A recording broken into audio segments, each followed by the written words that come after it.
తాకట్లో ఉన్న మీ బంగారాన్ని విడిపించి ఆ రోజు ఆన్లైన్ రేటుకి కొంటాం. Sharma gold company. వరంతా కాబోయే డాక్టర్లు ఓ 3-4 ఏళ్ల తర్వాత ప్రాణాలు కాపాడాల్సిన వైద్యులు కానీ కామంతో కళ్ళు మూసుకుపోయి దారుణానికి తెగబడ్డారు. ఆడపిల్ల పాలిట తోడేళ్లుగా మారారు. నమ్మి వచ్చిన క్లాస్మేట్ ను మత్తులోకి దించి కాటువేశారు. చేసిన పాపానికి కటకాటాల పాలయ్యారు. మెడలో స్టెథోస్కోప్ వేసుకోవాల్సిన వాళ్లు చేతికి సంకెళ్లతో జైలు ఊచల్లెక్క పెడుతున్నారు.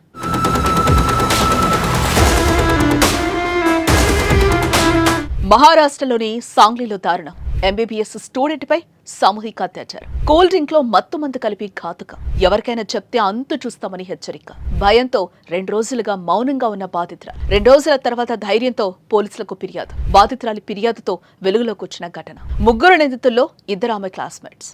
స్నేహితులని నమ్మి మోసపోయిన ఓ ఎంబీబీఎస్ విద్యార్థి కథ ఇదే. మహారాష్ట్రలోని సాంగ్లీ వేదికగా ఆమె మోసపోయింది. పోలీసులకు అందిన ఫిర్యాదు ప్రకారం కర్ణాటకలోని బెళగావికి చెందిన 22 ఏళ్ల యువతి మహారాష్ట్రలోని సాంగ్లీలోని ఓ వైద్య కళాశాలలో ఎంబీబీఎస్ 3వ సంవత్సరం చదువుతోంది.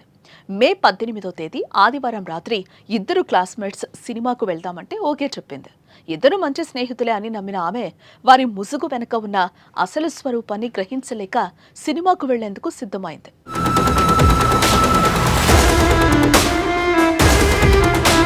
ఆదివారం రాత్రి సుమారు 10 గంటల సమయంలో సినిమాకు వెళ్లే ముందు కాసేపు తమ అపార్ట్మెంట్లో ఉందామని చెప్పి వాన్లెస్వాడిలోని తమ అద్దె ఫ్లాట్కు తీసుకెళ్లారు. అక్కడ మొత్తం 3 ఉన్నారు.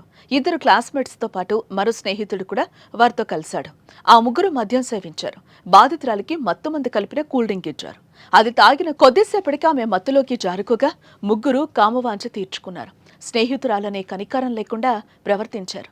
4 గోడల మధ్య విషయం ఎవరికైనా చెబితే తీవ్ర పరిణామాలుంటాయని తిరిగి ఆమెనే హెచ్చరించారు.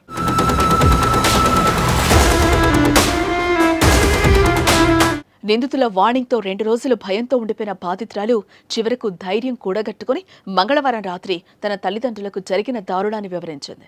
అనంతరం తల్లిదండ్రుల సహాయంతో విశ్వాంబాగు పోలీసులను ఆశ్రయించి ఫిర్యాదు చేసింది.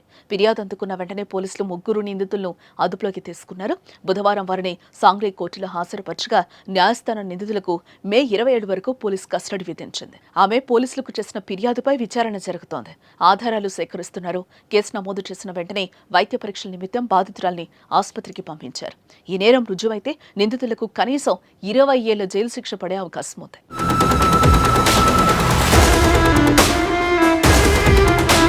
నేటి కాలంలో మహిళల భద్రత ఒక పెద్ద సవాల్గా మారిపోయిందని చెప్పుకోవచ్చు. అత్యాచార ఘటనలు పెరిగిపోతున్నాయి. వయసుతో సంబంధం లేకుండా కీచకులు దారుణాలకి తెగబడుతున్నారు. తెలియని వారి కంటే తెలిసిన వారితోనే అపాయం ముంచుకొస్తోంది. యువతులు, మహిళలు జాగ్రత్తగా ఉండాల్సిన అవసరం ఉంది.